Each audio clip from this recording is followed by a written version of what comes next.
आप सुन रहे हैं स्टोरी विद अनवी। समझदार लड़की और गाने वाली बकरी। एक बार की बात है, सिम्मी नाम की एक छोटी सी लड़की थी। सिम्मी बहुत प्यारी थी। सिम्मी के पास एक बकरी थी। सिम्मी अपनी बकरी का बहुत ख्याल रखती थी। उसको समय से खाना खिलाना, नहलाना, उसे बाहर घुमाने ले जाना, ये सारा काम खुद सिम्मी करती थी। बकरी भी सिम्मी को बहुत प्यार करती थी।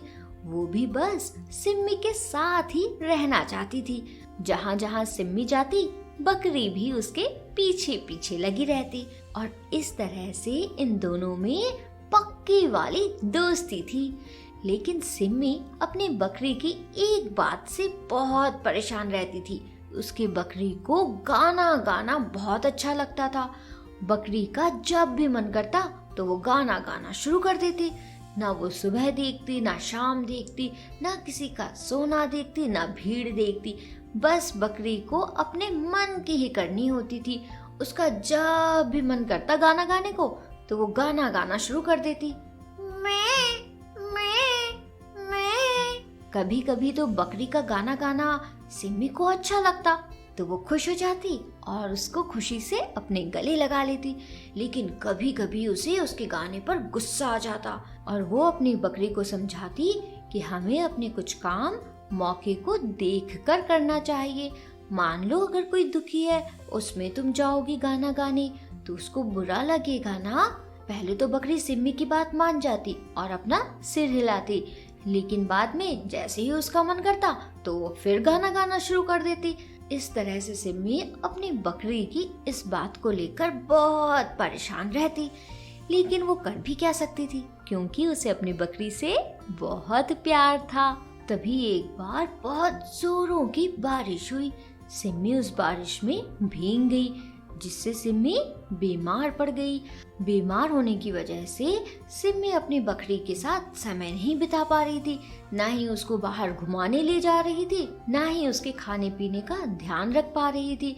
जब काफी दिनों तक बकरी को कुछ भी खाने को नहीं मिला तो बकरी भी बीमार होने लगी। तभी सिम्मी ने बकरी को अपने पास बुलाया और उससे कहा, ऐसा करो कि तुम पास वाले बगीचे में चली जाओ और वहां जाकर तुम्हें जो भी खाने को मिले वो तुम खा लो।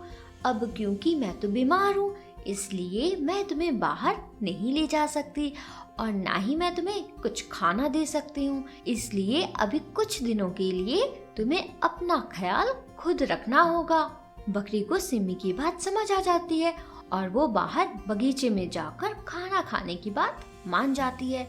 लेकिन तभी सिम्मी बकरी से एक और बात कहती है। वो उससे कहती है कि बगीचे का मालिक बहुत गुस्से वाला है।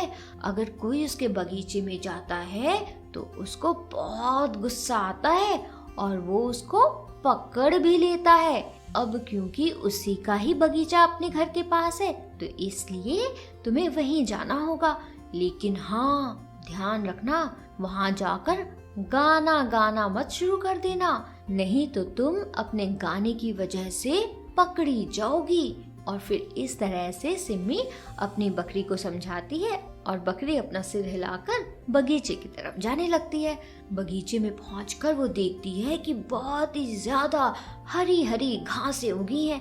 वो बहुत खुश हो जाती है। पहले तो बकरी इधर उधर देखती है कि कहीं बगीचे का जो मालिक है वो तो नहीं है आसपास। लेकिन जब वो देखती है कि आसपास कोई भी नहीं है तो वो झट से घास खाना शुरू करती है और खाती जाती है और इतना खा लेती है कि अब उसके लिए एक कदम भी आगे बढ़ाना मुश्किल हो जाता है। इसलिए वो वहीं पर बैठ जाती है। जब बकरी बैठ जाती है तो उसका मन गाना गाने का करने लगता है और फिर वो गाना गाना शुरू करती है। मैं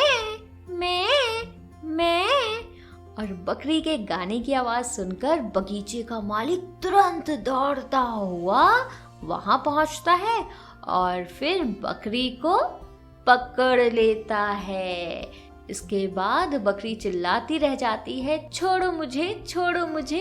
लेकिन बगीचे का मालिक उसे नहीं छोड़ता। तो बच्चों, इस कहानी से हमें क्या सीख मिलती है? इस कहानी से हमें ये सीख मिलती है कि अगर हमारा कोई भी बड़ा हमें समझाए कि हमें ये काम नहीं करना चाहिए या वो काम नहीं करना चाहिए, तो हमें वो काम बिल्कुल भी नहीं करना चाहिए। हमें हमेशा अपने बड़ों की बात माननी चाहिए, समझे? आप सुन रहे थे स्टोरी विद अनवी, अनवी के साथ।